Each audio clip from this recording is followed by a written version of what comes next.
ഇന്ന് fathers day ആണ്. ഞാൻ 2 കവിതകളിലൂടെ ഫാദേഴ്സ് ഡേയെക്കുറിച്ചുള്ള കുറച്ച് കാര്യങ്ങൾ പറയാം. ആദ്യമായിട്ട് അർക്കൻ എന്ന കവിത.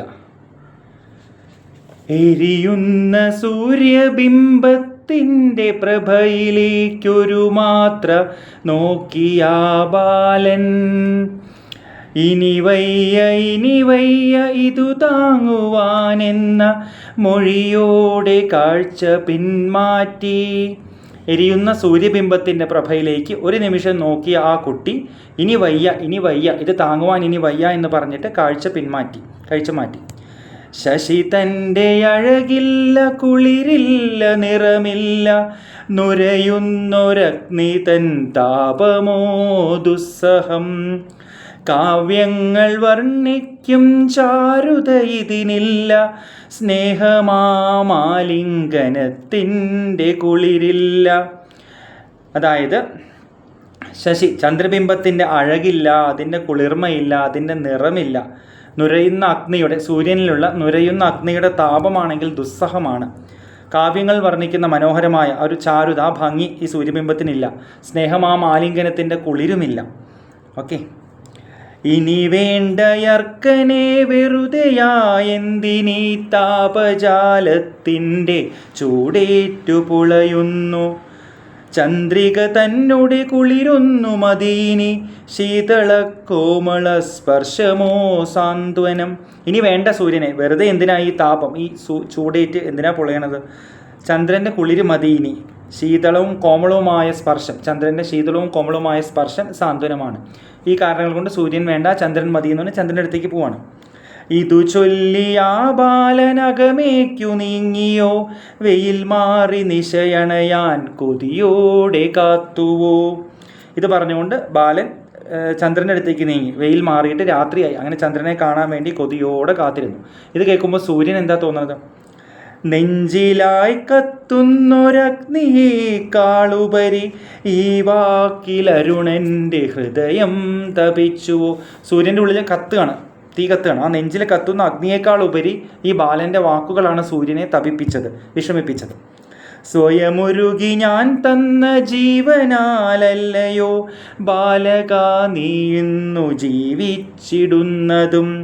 മൊഴിയാതെ പോയൊരാ വാക്കിനു പിന്നിലെ വ്രണിതമാം മനസ്സിൻ്റെ നോവാരു കാണുവാൻ. അതായത് സ്വയം ഉരുകി ഞാൻ തന്ന ജീവൻ കൊണ്ടല്ലേ ബാലക നീ ജീവിക്കുന്നത്. സൂര്യൻ സ്വയം ഉരുകി ആ ഒരു വെളിച്ചവും ഊർജ്ജവും തന്നാലേ ഭൂമിയിൽ നിലനിൽപ്പുള്ളൂ. ആ ഊർജ്ജം കൊണ്ടാണ് ഭൂമി നിലനിൽക്കുന്നത്, അല്ലേ? ഇത് സൂര്യന് തോന്നിയെങ്കിലും, ആ വിഷമം തോന്നിയെങ്കിലും സൂര്യൻ ഇത് പറഞ്ഞില്ല. പറയാതെ പോയ ഈ വാക്കിൻ്റെ പിന്നിലെ വ്രണിതമായ മനസ്സിനെ ആരെ കാണാനാണ് എന്നാണ് പറയുന്നത്. ഇവിടെ സൂര്യബിംബത്തെ അച്ഛനോടാണ് ഭൂമിക്കുന്നത്, ചന്ദ്രനെ അമ്മയോട്. ആദ്യമായിട്ട് പറയട്ടെ, ഇത് ഒരിക്കലും ഒരു കമ്പാരിസൺ അല്ല. ഒരാളെക്കുറിച്ച് കുറേ കാര്യങ്ങൾ പറയാൻ മറ്റൊരാളെ നമ്മൾ ഇകഴ്ത്തുകയോ അങ്ങനെയൊന്നും പറയേണ്ട ആവശ്യമില്ല. എങ്കിലും ഇത് കവിത ആയതുകൊണ്ട് ഈ രീതിയിൽ എഴുതി എന്നുള്ളതേ ഉള്ളൂ. അപ്പോൾ ആ ഒരു കമ്പാരിസൺ ആസ്പെക്റ്റ് അല്ല അവിടെ ഉദ്ദേശിക്കുന്നത്, ആദ്യം പറയട്ടെ കേട്ടോ. പലപ്പോഴും ഇപ്പോൾ കുറേയൊക്കെ മാറ്റം വരുന്നുണ്ടെങ്കിലും കുറച്ചൊക്കെ പണ്ടത്തെ ഒരു രീതി വെച്ച് കൂടുതലും അച്ഛൻ എന്ന് പറയുമ്പോൾ നമുക്കൊരു കുറച്ചൊരു സീരിയസ് ആയി, ഒരു നമ്മുടെ കോൺസെപ്റ്റിലൊരു റഫ് ഫിഗറാണ്. പലപ്പോഴും അന്നത്തെ ജീവിത സാഹചര്യങ്ങൾ, അന്നത്തെ ബുദ്ധിമുട്ടുകൾ എല്ലാം അതിലൊരു ഘടകമായിട്ടുണ്ട്. നമ്മുടെ മുമ്പത്തെ തലമുറയിൽ അത് കുറച്ചും കൂടി വ്യക്തമായിട്ട് മനസ്സിലാവും. ഓക്കെ, അപ്പോൾ അച്ഛന് പലപ്പോഴും അങ്ങനെ വിസിബിളായിട്ട് പലപ്പോഴും സ്നേഹം പ്രകടിപ്പിക്കാൻ കഴിഞ്ഞൊന്നും വരില്ല. ഒബ്വിയസ്ലി മെയിൽ ക്യാരക്ടേഴ്സ് ചിലതുണ്ടാവും. പിന്നെ അന്നത്തെ സോഷ്യൽ സെറ്റപ്പ്, പല കാര്യങ്ങൾ, ജോലിയുടെ ആവശ്യകത, ഒരുപാട് സ്ട്രഗിൾസ്. അതിൻ്റെ ഇടയിൽ പലപ്പോഴും അമ്മയെന്ന ഹോം മേക്കറായിട്ടുണ്ടായിരുന്നു. കൂടുതലും കുട്ടികളുടെ വാശികൾക്ക് കൂടെ നിൽക്കുകയും അവരെ സപ്പോർട്ട് ചെയ്യുകയും പിന്നെ ഒരു ഫീമെയിൽ സോഫ്റ്റ്നെസ് ഉണ്ടാവുമല്ലോ. അപ്പോൾ അതുകൊണ്ടൊക്കെ അച്ഛൻ ഒരുപാട് കുട്ടികൾക്ക് വേണ്ടി കഷ്ടപ്പെടുന്നുണ്ടെങ്കിലും ആ അച്ഛൻ്റെ ഒരു സ്നേഹം, അച്ഛൻ്റെ ഒരു എഫേർട്ട്, അത് ആ ഒരു അപ്പാരൻറ്റ് സോഫ്റ്റ്നെസ്സിൻ്റെ ഒരു ലാക്ക് കാരണം, അല്ലെങ്കിൽ കുറവ് കാരണം, അല്ലെങ്കിൽ സാഹചര്യങ്ങൾ കാരണം കുട്ടികൾക്ക് ശരിക്കും മനസ്സിലാകാതിരിക്കുകയും കുട്ടികൾ അച്ഛനെ യഥാർത്ഥത്തിൽ മനസ്സിലാക്കുന്നില്ല, സ്നേഹിക്കുന്നില്ല, അച്ഛൻ വേണ്ട, അച്ഛൻ പൊക്കോ എന്നുള്ളൊരു ചിന്താഗതി വരാനും കാരണമായി. പക്ഷേ ശരിക്കും അച്ഛനവിടെ ഇരിഞ്ഞ് സ്വയം വെളിച്ചം പകരുകയാണ്. അപ്പോൾ ഇവിടെ ആ ഒരു കോൺസെപ്റ്റിലാണ് ഇത് എടുക്കേണ്ടത്, അല്ലേ? എന്നാൽ നമ്മുടെ ഇതിൽ ചെയ്യേണ്ട കാര്യം, അച്ഛന്മാരാണെങ്കിലും ഒരു കവിതയും കൂടി, അത് കഴിഞ്ഞിട്ട് ചുരുക്കി പറയും കോൺസെപ്റ്റ്. ഓക്കെ, ഒരു കവിതയും കൂടി വായിക്കാം. ഈ ആദ്യത്തെ ഇപ്പം ഞാൻ വായിച്ച അർക്കൻ എന്നുള്ള കവിത ഞാൻ തന്നെ എഴുതിയ പുതുമഴ എന്നുള്ള കവിതാ സമാഹാരത്തിലേതാണ്.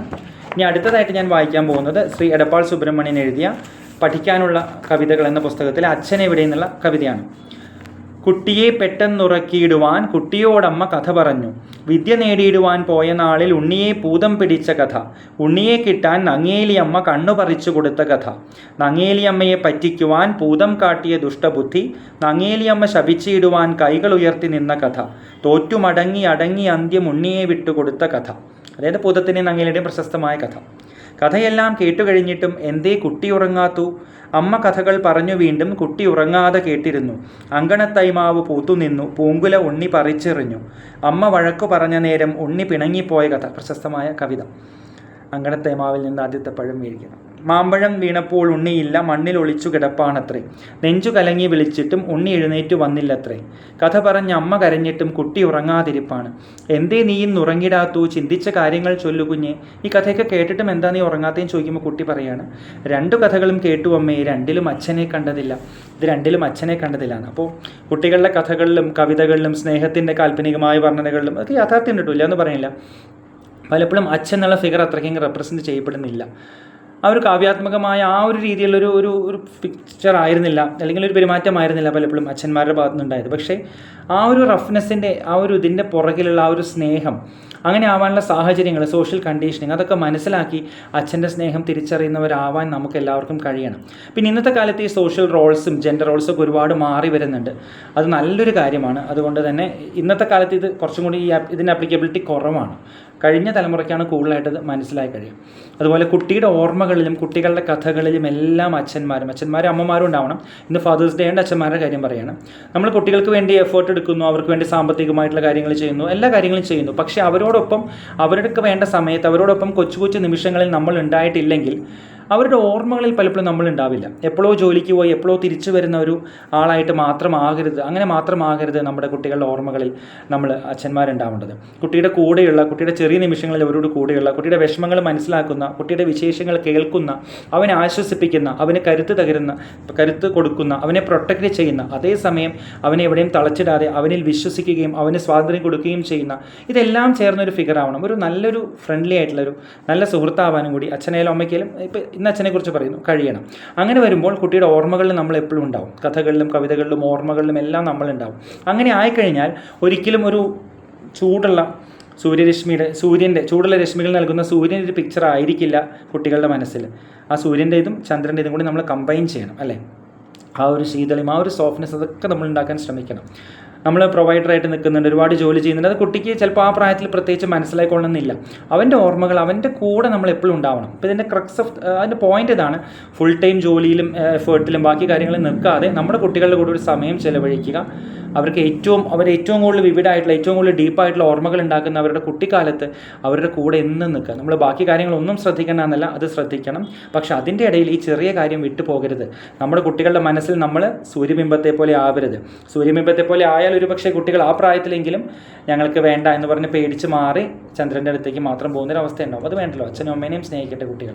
അപ്പോൾ അർക്കെന്നുള്ള കവിതയിലൂടെയും അച്ഛനെവിടെയെന്നുള്ള കവിതയിലൂടെയും പാരൻറ്റിങ്ങിൽ നമ്മൾ ശ്രദ്ധിക്കാതെ പോകുന്ന, അച്ഛനെന്ന നിലയിൽ നമ്മൾ ശ്രദ്ധിക്കാതെ പോകുന്ന ചില കാര്യങ്ങളെക്കുറിച്ചാണ് പറയുന്നത്. ഇന്നിതിന് വീണ്ടും ഞാൻ പറയുന്നു, മാറ്റങ്ങൾ വരുന്നുണ്ട്. തീർച്ചയായിട്ടും തങ്ങളുടെ കുട്ടികളുടെ ഒപ്പം നിൽക്കാൻ ഇന്നത്തെ അച്ഛന്മാർ ശ്രമിക്കുന്നുണ്ട്. സാഹചര്യങ്ങളുടെ മാറ്റം അവരെ അതിന് അനുവദിക്കുന്നുണ്ട്. അവെയർനെസ്, സാമൂഹിക സാമ്പത്തിക സാഹചര്യങ്ങളിലെ മാറ്റം, ഒരു പല ഇപ്പോൾ പോവർട്ടി പോലത്തെ എക്സ്ട്രീം പ്രശ്നങ്ങളുടെ കുറേ ഉണ്ടായിട്ടുള്ള കുറവുകൾ, രണ്ടുപേരും ജോലിക്ക് പോകുന്ന അവസ്ഥ, ജെൻഡർ റോൾസിൻ്റെ ഒരു ഡൈല്യൂഷൻ, അതൊക്കെ നല്ല കാര്യങ്ങൾ തന്നെയാണ്. അപ്പോൾ അതുകൊണ്ടൊക്കെ നല്ല മാറ്റങ്ങൾ വരുന്നുണ്ട്. ഇനിയും മാറ്റങ്ങൾ വരട്ടെ എന്നുള്ളതാണ് ഞാൻ പറയുക. നമ്മുടെ കുട്ടികളുടെ ബെസ്റ്റ് ഫ്രണ്ട്സ് ആരാന്ന് വെച്ച് കഴിഞ്ഞാൽ അച്ഛനും അമ്മയും തീർച്ചയായിട്ടും ആ ലിസ്റ്റിൽ ഉണ്ടായിടട്ടെ. നമ്മൾ ദൂരെ നിന്ന് എല്ലാ ഊർജ്ജവും കൊടുത്ത് എല്ലാ അധ്വാനവും ചെയ്ത് എന്നാൽ കുട്ടികൾക്ക് അപ്പാരൻ്റ്ലി ബുദ്ധിമുട്ടായി തോന്നുന്ന, ചൂടായിട്ട് തോന്നുന്ന സൂര്യന്മാരാവാതിരിക്കുക. സൂര്യബിംബത്തിൻ്റെ എഫേർട്ടും ആ ഒരു ഹാർഡ് വർക്കും എല്ലാ കൺസേണും എല്ലാം വേണം. അതേസമയം അതിൻ്റെ കൂടെ ചന്ദ്രൻ്റെ ശീതളിമയും ചന്ദ്രൻ്റെ നന്മയും ചന്ദ്രൻ്റെ സോഫ്റ്റ്നെസ്സും ഒക്കെ കൊണ്ടുവരാൻ നമുക്ക് ശ്രമിക്കാം. ആ ഒരു സൂര്യചന്ദ്ര കോമ്പിനേഷൻ ആയിരിക്കാൻ നമുക്ക് പാരൻസിന്, അച്ഛൻ എന്നുള്ള രീതിയിൽ നമുക്ക് ശ്രമിക്കാം. അപ്പോൾ ഇത്രയും കാര്യങ്ങളാണ് ഇന്ന് ഫാദേഴ്സ് ഡേക്ക് പറയാനുള്ളത്. ഈ 2 കവിതകളുടെയും സ്ക്രീൻഷോട്ട് ഞാൻ കമ്മ്യൂണിറ്റി സെക്ഷനിൽ ഇടാം. Okay, thank you.